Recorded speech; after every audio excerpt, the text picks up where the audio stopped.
خدعوك فقالوا أنا مريض سكر، إذا أنا عمري ما هقدر آكل حلويات أبدا تاني.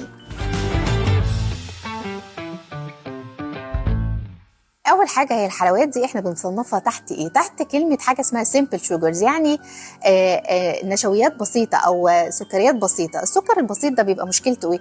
مشكلته ان هو بيمتص بسرعه جدا ويرفع سكر الدم بسرعه جدا، فبالتالي بينزل الانسولين بكميات هبله جدا، وبعد كده تجوعني وتعمل المشاكل اللي احنا عارفينها دي.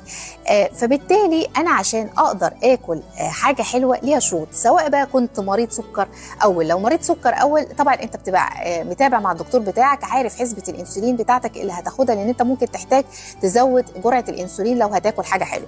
فدي اول حاجه بالنسبه للمريض النوع الاول. مريض السكر النوع الثاني او اي بقى بني ادم عشان يقدر ياكل حاجه حلوه ليها شروط، يلتزم بالشروط بتاعتها دي، عمره ان شاء الله باذن الله ما يتخن، عمره ما السكر بتاعه يتلخبط، عمره ما يحصل اي مشكله. ايه هي بقى الشروط؟ اول حاجه مفيش حاجه اسمها ان انا هاكل حاجه حلوه كل يوم، الحاجه الحلوه ما تتاكلش كل يوم.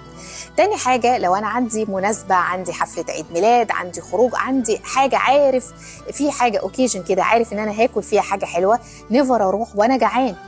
لو انا جعانه يا جماعه واتحطت قدامي صينيه بسبوسه هاكلها كلها، مش هقدر اتحكم في نفسي، هبقى انا جعان، وبالتالي يبقى انا كده ايه، ضيعت كل حاجه.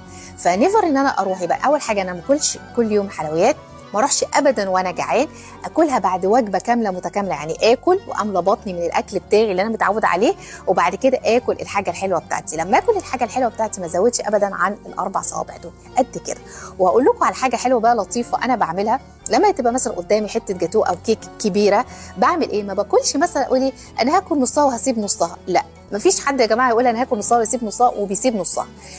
خد نص حته الكيك اللي قدامك او الكميه اللي انت مش عايز تاكلها، خدها وحطها بعيد، ابعدها، ما تحطهاش قدامك او تقول لا انا هاكل دي وهسيب دي، لا، اقطع اللي انت مش هتاكله، حطه بعيد وحط قدامك الجزء بس اللي انت هتاكله. صدقوني كده هتتحكموا جدا في الموضوع هيبقى احسن بكتير. فبالتالي انا كمريض سكر او بني ادم طبيعي، انا طبعا اكل حاجه حلوه، ما اكلش حاجه حلوه ازاي؟ بس زي ما اتفقنا بحساب وبشروط. وسؤال حلقه النهارده، قولوا لي بقى على حاجتين انا ممكن اعملهم وانا باكل الحاجه الحلوه، بحيث ان هي ما تزودش وزني او ترفع سكر الدم بتاعي.